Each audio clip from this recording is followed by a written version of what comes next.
Hello बच्चों, आप लोग कैसे हैं। आज मैं फिर से हाजिर हुआ हूं अपने बायोकेम चैनल पर। वनडे एग्जामिनेशन में जो साइंस के क्वेश्चन पूछे जाते हैं, वनडे एग्जामिनेशन से रिलेटेड यूपीएससी, एसएससी, पुलिस भर्ती, आरओ और इन जो भी होने वाली जो परीक्षाएं हैं, टेट है, सीटेट है, ठीक है, इन पे भी क्वेश्चन पूछे जाते हैं वनडे एग्जामिनेशन से। उससे रिलेटेड हम आज बताएंगे आपको फोटोसिंथेसिस। जो आज का टॉपिक है हमारा बच्चों, क्या है? फोटोसिंथेसिस। Photosynthesis, photosynthesis. देखिए, जो फोटोसिंथेसिस है, फोटो मीन्स लाइट, सिंथेसिस का मतलब फॉर्मेशन। इसका क्या मतलब हुआ? लाइट फॉर्मेशन का मतलब क्या हुआ? In the presence of light, light की प्रेजेंस में जो पौधे अपना भोजन बनाते हैं, फॉर्मेशन करते हैं, इसी प्रोसेस को हम फोटोसिंथेसिस कहते हैं। और इसमें आवश्यक जो अंग है वो कौन सा है? कार्बन है। और इसीलिए इसको हम कहते हैं कार्बन। इसको एक नाम और देते हैं कार्बन। ये नया नाम है कार्बन एसिमिलेशन। इसका एक नया नाम है, क्या है? Carbon assimilation. Carbon assimilation. Assimilation का मतलब क्या हुआ? छोटे छोटे पार्ट मिलकर के एक बड़े पार्ट या पदार्थ या भाग का फॉर्मेशन करते हैं, वही एसिमिलेशन कहलाती है। एक आता है पाचन में। पाचन में आता है एसिमिलेशन। मतलब इसमें क्या होता है? जो भोजन पचता है, पचे हुए भोजन से शरीर के हिस्से का निर्माण होना है, एसिमिलेशन कहलाता है। यहाँ पे कार्बन के द्वारा जो फूड फॉर्मेशन होगा वो क्या कहलाएगा? कार्बन एसिमिलेशन प्रोसेस आपकी फोटोसिंथेसिस कहलाएगी। तो देखिए, पौधे में जैसे ये क्या पत्ती है, ये देखिए पत्ती है। पत्ती के ऊपर और पत्ती के निचले, पत्ती के ऊपरी सतह पर और पत्ती के निचले सतह पर क्या पाए जाते हैं? एक छोटे छोटे छिद्र पाए जाते हैं, जिसको स्टोमेटा या रंध्र कहते हैं। क्या कहते हैं? स्टोमेटा। क्या कहते हैं? स्टोमेटा या हिंदी में रंध्र कहते हैं। इसी स्टोमेटा की सहायता से पौधे CO2 को पकड़ते हैं और पौधे अपनी जड़ों के द्वारा क्या लेते हैं? H2O को। जड़ों के द्वारा क्या लेते हैं? H2O को लेते हैं। तो H2O और CO2 मिलकर के क्या करेंगे? देखिए, CO2, जो CO2 लेंगे, देखिए यहां पर 6CO2 प्लस 12H2O। पानी लेंगे जड़ से पौधे और स्टोमेटा की सहायता से लेंगे CO2। कहां पर? देखिए, सनलाइट की प्रेजेंस में क्या होगी? सनलाइट होगी। वहां पर क्या होगी? सनलाइट होगी। और कहां पर? क्लोरोप्लास्ट। क्लोरोप्लास्ट पर कहां पे होगी? क्लोरोप्लास्ट में। और in the presence of chlorophyll. क्या है? क्लोरोफिल। देखिए, ये जो क्लोरोप्लास्ट है, यह वह पार्ट है, वह स्थान है जहां पर फोटोसिंथेसिस की क्रिया होती है। किसकी क्रिया होती है? फोटोसिंथेसिस की क्रिया होती है। ठीक है। अब देखिए, यहां पर जब ये CO2 और H2O मिलेगा तो बनाएगा क्या? Glucose, C6H12O6। ये आपका क्या है? ग्लूकोज बनाएगा। क्या बनाएगा? ग्लूकोज। प्लस जब फोटोसिंथेसिस की प्रोसेस होगी तो सनलाइट की गर्मी की वजह से जो वाटर होगा वेपर के फॉर्म में, वाष्प के फॉर्म में, ये क्या होगा? स्टोमेटा की सहायता से या आउटर सरफेस एरिया जो प्लांट का होगा उससे क्या करेगा? वेपर के फॉर्म में ये क्या करेंगे? लॉस करेंगे। 6H2O को लॉस होगा किसके रूप में? वेपर के फॉर्म में। किसके रूप में? वेपर के फॉर्म में। ठीक है। और फिर निकालेगा ऑक्सीजन। क्या निकालेगा? ऑक्सीजन निकालेगा। क्या निकालेगा? ऑक्सीजन। और कितना निकलेगा? ऑक्सीजन 6 अणु निकलेगा। ये आपका क्या है? ऑक्सीजन हो गया। ऑक्सीजन, ये ऑक्सीजन निकल रही है, देखिए इस तरह। ठीक। अब यहां पर देखिए, कभी कभी क्वेश्चन आता है, देखिए कार्बन से क्या बना? कार्बन के टूटने से क्या बना? आपका ग्लूकोज। कार्बन के टूटने से क्या बना? ग्लूकोज बना, या कार्बन के जुड़ने से बना, यूं कहे कई कार्बन मिलकर के ग्लूकोज बनाते हैं, इसलिए इसे कहते हैं कार्बन, क्या कहते हैं? Carbon assimilation. एसिमिलेशन मतलब कार्बन का स्वांगीकरण हुआ तो कार्बन से क्या बना? ग्लूकोज। और क्वेश्चन पूछा जाता है, जो फोटोसिंथेसिस की क्रिया है उसमें जो ऑक्सीजन निकला है वह कहां से आया है? तो देखिए बच्चों, यहां पर फोटोलाइसिस ऑफ वाटर होता है, फोटोलाइसिस ऑफ वाटर। जब पानी का फोटोलाइसिस होता है, पानी टूटता है, जब पानी टूटता है तो फोटोसिंथेसिस क्रिया में ऑक्सीजन निकलती है। याद रखिएगा, ये पूछा जाता है ऑक्सीजन किसके टूटने से निकला, कहां से निकला? ठीक है, तो जब पानी टूटता है तो ऑक्सीजन निकलता है, और जब कार्बन डाइऑक्साइड यह क्या करता है, सिमिलाइज होता है तो ग्लूकोज का फॉर्मेशन होता है। ये डे में होता है। कब होता है? ये डे में होता है। ठीक है, अब यहां पर देखना है कि इंपॉर्टेंस ऑफ क्या है? इंपॉर्टेंस ऑफ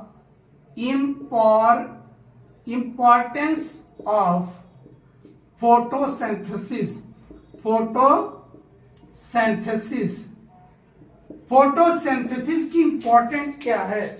फोटोसिंथेसिस की इंपॉर्टेंस क्या है? ठीक है, अब यहां पर इंपॉर्टेंस क्या है देखना। तो पहला इंपॉर्टेंस है फोटोसिंथेसिस की क्या है? Source of energy. क्या है? Source of energy. क्या है? Source of energy. एनर्जी का सोर्स है। कैसे? जैसे हम खाना खाएंगे हमको ऊर्जा मिलेगी, पौधे क्या करेंगे? फोटोसिंथेसिस के द्वारा जो खाना बनाएंगे उसका कंजप्शन करेंगे, वह अपना भोजन स्वयं लेंगे, उनको एनर्जी मिलेगी। या कोई जीव जंतु इसको खाएगा, उसको क्या करेगी? एनर्जी मिलेगी, जिसके कारण वो कार्य करेगा। दूसरा है, पहला हो गया सोर्स ऑफ एनर्जी, दूसरा हो गया प्यूरिफिकेशन ऑफ एटमॉस्फेयर। क्या है? Purification of atmosphere, atmosphere, purification of atmosphere मतलब ये वातावरण को शुद्ध करने का कार्य करता है। कहा जाता है कि प्रकाश संश्लेषण वह क्रिया है जो बैड एयर को शुद्ध करने की क्षमता रखती है, अर्थात ये बेकार गैसेस को, बैड एयर को लेकर के शुद्ध ऑक्सीजन गैस को रिलीज करने में मदद करेगी। कौन? फोटोसिंथेसिस। इसलिए कहा जाता है प्यूरिफिकेशन ऑफ एटमॉस्फेयर। अगला है प्रोडक्शन ऑफ फूड। क्या है? तीसरा है प्रोडक्शन ऑफ फूड।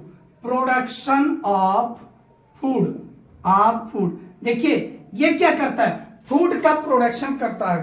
क्या करता है? Production of food product. क्या कह लीजिए? Production of food product. Food product का प्रोडक्शन करता है। कैसे? जैसे कि आप जानते हैं 0.03%। जैसे आप जानते हैं CO2 हमारे एटमॉस्फेयर में 0.03% होती है। इसी CO2 को जल के साथ मिलकर के ग्लूकोज का फॉर्मेशन फोटोसिंथेसिस के द्वारा करते हैं और फूड का फॉर्मेशन करते हैं। पौधे इसी फोटोसिंथेसिस के द्वारा बनाए गए प्रोडक्ट को, अगर जो फल खाते हैं वो फल के रूप में स्टोर करते हैं, हम लोग बीज खाते हैं या बीज बनता है उस बीज के रूप में स्टोर करते हैं, जिनकी पत्तियां खाई जाती है, फल नहीं होते हुए पत्तियों में अपना भोजन स्टोर करते हैं, वुड के रूप में स्टोर करते हैं। जो भी फोटोसिंथेसिस प्रोसेस के दौरान जो भी कुछ बनता है उसके द्वारा बनाए गए भोजन को किसके रूप में? पत्तियों के रूप में, फूल के रूप में, फल के रूप में, लकड़ी के रूप में स्टोर किया करते हैं। तो अब हम यहां पर बात करते हैं कि जो हमारा प्रतिवर्ष लगभग 200 मीट्रिक टन, प्रतिवर्ष लगभग 200 अरब मीट्रिक टन कार्बन का उपयोग प्रकाश संश्लेषण में होता है।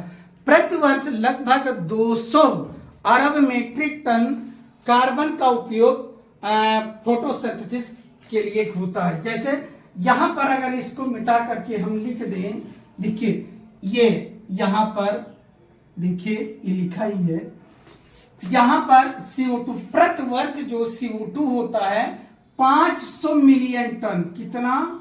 500 million ton, metric ton, 500 million metric ton CO2 और लगभग 410 million metric ton H2O।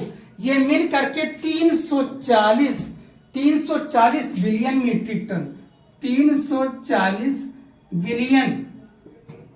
Billion metric ton. कितना? 340 बिलियन मीट्रिक टन ये क्या बनाएगा? ग्लूकोज बनाएगा। और 205 बिलियन मीट्रिक टन, कितना? 205 बिलियन मीट्रिक टन क्या बनाएगा? H2O। और लगभग 34 बिलियन टन, कितना? 34 बिलियन मीट्रिक टन क्या रिलीज करेगा? ये ऑक्सीजन। तो ये एक साल भर का क्या है? एक डाटा है। और कुल जितना फोटोसिंथेसिस होता है उसका लगभग 90% फोटोसिंथेसिस एल्गी करती है। लगभग कुल 100% में से लगभग 90% फोटोसिंथेसिस लगभग 90% photosynthesis done by algae. Photosynthesis लगभग 90% फोटोसिंथेसिस बाय एल्गी के द्वारा होता है। और लगभग कुल ऑक्सीजन का लगभग 90% ऑक्सीजन एटमॉस्फेयर में कौन छोड़ता है? वो एल्गी छोड़ता है। ऑक्सीजन 90%, कितना? 90% फोटोसिंथेसिस बाय एल्गी। और ओनली इसको 90 नहीं, बाद में करते, 10% फोटोसिंथेसिस बाय हायर प्लांट्स। एक बात और, कुल जितना ऑक्सीजन बनता है उसका 90% ऑक्सीजन कौन बनाता है?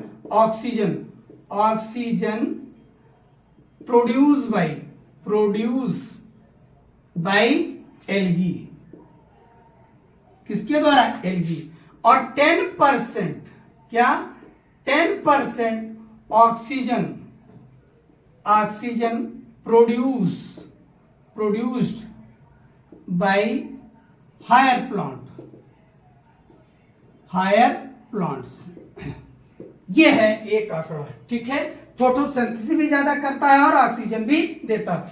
तो समुद्र को, इसीलिए समुद्र को CO2 का सिंक कहा जाता है। समुद्र को क्या कहा जाता है? CO2 का सिंक।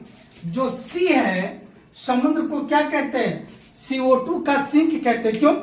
तो जलीय पौधे जो होते हैं, जलीय पौधे स्थलीय पौधों की तुलना में बहुत अधिक फोटोसिंथेसिस की प्रोसेस करते हैं। क्योंकि लगभग जो कुल ऑक्सीजन है लगभग 10 गुना CO2, जो हमारा जो CO2 है एटमॉस्फेयर में, जितना लगभग 10 गुना CO2 जल में अधिक घुला होता है in comparison to terrestrial area से। जैसे मान लीजिए ये वाटर है, वाटर मीडियम है, तालाब है, इसमें 10% या 10 गुना अधिक, 10% अधिक कह लो, या 10% अधिक या 10 गुना अधिक CO2 घुली होती है। किसमें? जल में। और जल में जो होती है क्या होते हैं? एल्गी होते हैं, शैवाल होते हैं, छोटे पौधे होते हैं जो जल में डूबे होते हैं, उनको सबमर्ज प्लांट कहते हैं। और ये जब CO2 ज्यादा होगी तो फोटोसिंथेसिस भी ज्यादा करेंगे। और छोटे पौधों की संख्या, जो तालाब हैं, जलीय पौधे, उनकी संख्या भी ज्यादा है तो फोटोसिंथेसिस भी करेंगे ज्यादा, ऑक्सीजन भी ज्यादा निकालेंगे। और हायर प्लांट की संख्या कम है और हमारे वातावरण में CO2 की मात्रा कम है। हमारे अन्य वातावरण में जलीय को छोड़ करके CO2 की मात्रा कम है, इसलिए ये लोअर प्लांट जो होते हैं फोटोसिंथेसिस की प्रोसेस ज्यादा करते हैं। और ये सनलाइट का, जैसे मान लीजिए ये पत्ती, सनलाइट का जो फोटोसिंथेसिस में जो उपयोग करते हैं, लगभग कितना? 1/2000 भाग ही सनलाइट का उपयोग करते हैं। पौधे पूछा जाए कि पौधे क्या करते हैं, जो सनलाइट जितनी आती है उसका कितना भाग इस्तेमाल करते हैं? 1/2000 पार्ट ही फोटोसिंथेसिस में लाइट को एब्जॉर्ब करते हैं। और जो लाइट सनलाइट से आती है, ये जो क्या है, सन, जो सनलाइट आती है पत्तियों पर और ये पत्तियां इसको किस रूप में लेती है? फोटोन के रूप में। किसके रूप में? फोटोन के रूप में लेती हैं और इस प्रकार प्रकाश संश्लेषण की क्रिया कंप्लीट होती है। एक क्वेश्चन बहुत पूछा जाता है, किचन ऑफ द प्लांट। क्या पूछा जाता है? किचन ऑफ देखिए किचन ऑफ द प्लांट अलग है और सेल ऑफ द किचन अलग है, याद रखिएगा। किचन्स ऑफ द प्लांट का किचन क्या है, कौन है? तो आपका उत्तर क्या होगा? Leaf. Kitchen of the plant क्या है? लीफ जो है वो क्या है? Kitchen of the plant. पौधे का किचन है, वहीं पे खाना बनता है। अगर आपसे कहें किचन्स ऑफ द सेल, देखिए ये क्वेश्चन पूछे जाते हैं, सेल का किचन कौन सा है? No doubt chloroplast. क्या होना चाहिए? क्लोरोप्लास्ट। अभी हमने बताया था कि क्लोरोप्लास्ट वह एक ऐसा स्थान है जहां पर फोटोसिंथेसिस की क्रिया होती है और ये लाइट को फोटॉन के रूप में एब्जॉर्ब करता है। किसके रूप में? फोटॉन के रूप में एब्जॉर्ब करता है। तो ठीक है बच्चों, इस प्रकार ये फोटोसिंथेसिस के जो बहुत डीपली नहीं गया, थोड़े बहुत छोटे मोटे क्वेश्चन पूछ लिया जाता है, उसको मैंने समझाने की कोशिश किया। अधिकतर आता है कि ये ऑक्सीजन गैस किसके वजह से निकली, वाटर के टूटने से निकली, या कार्बन डाइऑक्साइड से ग्लूकोज बना, कि अलग किसी और प्रोडक्ट से बना। इससे संबंधित क्वेश्चन कंप्लीट हुए बच्चों। अब नेक्स्ट टॉपिक पे हम फिर नया टॉपिक लेकर आएंगे छोटा सा। Okay, thank you.